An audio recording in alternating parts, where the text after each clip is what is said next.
Hello, I'm Gus Downing, publisher and editor of the D&D Daily, and this is the LP News Network.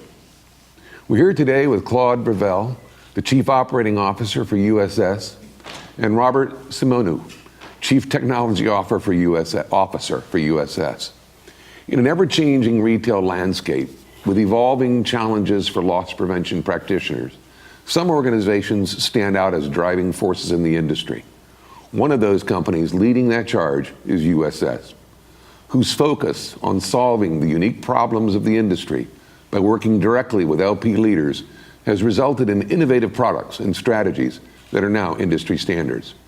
We have with us here today USS Chief Operations Officer Claude Verville and Robert Simoneau, Chief Technology Officer for USS, to discuss the latest trends they're seeing in the industry, USS continued focus on innovation, and its promise to combat ORC. Gentlemen, thanks for being here today. Thank you, Gus. Thank you. Pleasure being here. Claude, with all the consolidation in the retail brick and mortar space, what are companies in your space doing to stay relevant? Well, Gus, I believe personally it's about developing solutions that are more enterprise-based. In all my years as a practitioner at Lowe's and May Company, it's tough to get capital funding when your solution or your initiative only addresses shrink reduction. So that long line that you have to wait in behind others, business units for IT and funding, it needs to be enterprise-based, which means it has to drive sales, has to improve the customer experience, has to improve your in-stock position as it relates to your inventory levels, and has to ultimately reduce shrink. And you got to do all that without ever compromising the customer experience. So we're looking to be that partner that understands the entire enterprise challenges, not just the EAS system, not just the shrink reduction, but everything that comes together so that we make it more plausible for the chief operator or LP practitioner to go sell it to the operations and to the merchants as well as the CEO. You know, Robert, what does USS see as the next emerging technologies most needed for their retail partners? That's a very good question, Gus, and I left my crystal ball at home, but I'll try to hit this one out of the park anyways. Our aim is to, and it's an immediate aim, is to bring the e-commerce shopping experience into brick and mortar. And we keep on hearing about omni-channel, and certainly our challenge is to provide the solutions that will enable our retail partners to operate as efficiently as possible in this new business model. USS is very well positioned to do so. We've endeavored to engage multiple technology partners. In fact, at this show, we are announcing one new partnership or product every hour, which is, I think, a first probably in NRF history. And that just goes to prove our commitment to change. And that is the one constant. And you know, we talk about listen, solve, deliver. I mean, that's our credo. And I'd like to add to that results. Listen, solve, deliver, and results. This is who we are. This is what we do. What's new and different for USS in 2017? Well, you know, we talk about, we heard the gentleman from DSW and Profitect talk about analytics and importance of using it to make decisions. So I'm all about that. I'm all about fact-based decisions in your environment. Nothing should be left to be subjective or opinionated or the emotional decisions. Everything should be based on facts and analytics. So we're looking to use our hardware technology to actually help drive analytics. So for example, you can hear Robert talk about we're developing our own mobile EAS device that we can make. At Lowe's, we used a competitor device that allowed me to manage my EAS platform across 1,700 stores. So I knew based on every time there was an activation at the front door, the reason that the activation occurred, if there was a recovery or a false alarm, whatever, and we responded with 94% to all alarms within 9 seconds. That was data points that we got based on using technology. So we made EAS, which is basically a dummy platform, into intelligent information gathering to know if my stores were managing the EAS systems and getting the right ROI associated with it. And then Robert will talk about, some of our on-shelf technology we're developing. Again, using technology to provide the retailer with important data points, such as if you know you need to have 5 of these widgets at all times on your shelf based on your sale rates, you get down to 2.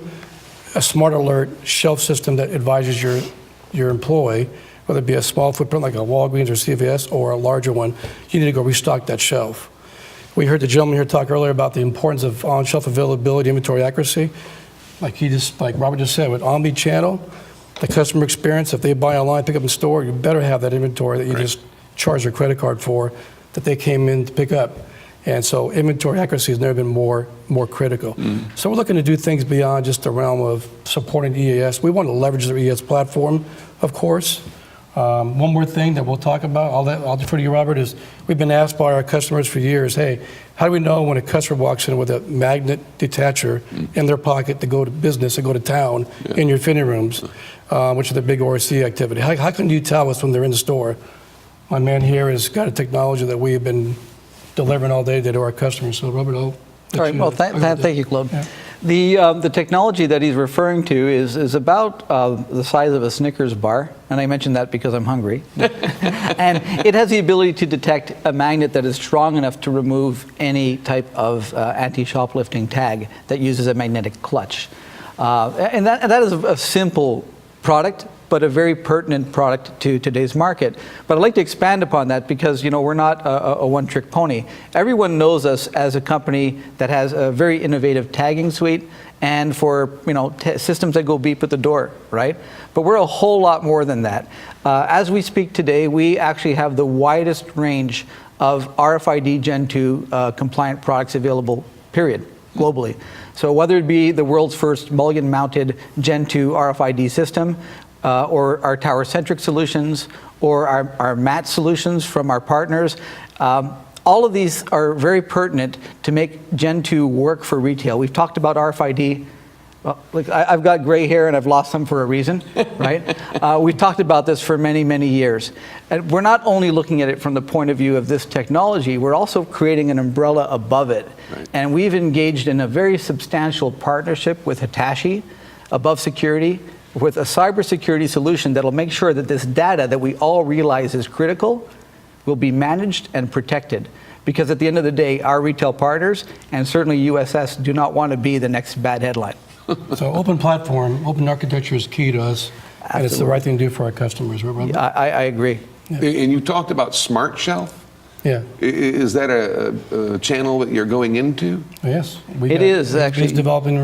We're developing it, and we think we're going to be able to release it in the Q4 this year, Robert? This is probably a first quarter 2018. Certainly we'll be piloting before that. So you think about the reality of retail is the continual downsize of store staffing. Right. So you think about the limitations of doing cell counts, of servicing customers in the aisles, and then what you see in a lot of stores, small footprint stores and retailers, is one cashier at the desk and that's it. Right. So how can they possibly know what shelf to go restock that's out of stock to help drive sales, and which ones occurred, a shelf sweep just occurred. So we're working on technology that gives them instant alerts that is happening without physically being present to offset that. And then everything we're doing obviously is alerts, text messages, or just any kind of mobile device alert that something's going on, like this magnet detacher is going to be a great ideal thing for fitting rooms to alert store employees that someone in there has got a detacher, and it's probably not for good reasons, right? Yeah. If I may add on the shelf product that we have, RFID is certainly powerful, but it isn't a panacea. And our retail partners do not want to place labels on every health and beauty care product in their store. I mean, labor costs are already out of control. So we've developed a technology that allows them to be able to monitor their inventory levels of these products, monitor the customer interaction with these products, and to do so without the necessity of having a label on any of these products. So it's really quite interesting. I think it's another first, but we're getting a bit ahead of ourselves. We're piloting the product, but we will deploy in early next year. And then lastly, I'll say, Augusta, another thing we're doing different at USS is we know that a lot of practitioners, when we go meet with them and they're trying to evaluate the cost of this technology, this tag, this widget, and trying to figure out how to do the cost analysis and what would be the return on investment break-even point. So we have on our team a young man from who's enrolled at Carnegie Mellon, who's like my Joni Hill Moneyball, and we provide that as a free service to our customers to help them put together ROI analysis, have it vetted through their FP&A group or the CFO, but we provide that as a free service to food and drug, apparel, shoe retailers, everybody, and it's coming as a real big benefit. A lot of practitioners aren't comfortable putting together that ROI model on their own, so we have an expert that can help them do that. Excellent. So you're broadening your whole spectrum of offerings. It's all about and stuff. differentiation, Gus. Yeah, It's all about yeah. differentiation. The tag is not a tag. Now the tags are created equal. So we're trying to find ways to be a true differentiator in our product offerings and our services to all of our customers. Excellent job. Good luck with it. Thank you, Gus. Thanks for being here today. Appreciate the time, sir. Appreciate it. Thank you. Well, that's it for this episode, ladies and gentlemen. We'd like to thank you for watching. But until next time, let's keep them all safe out there.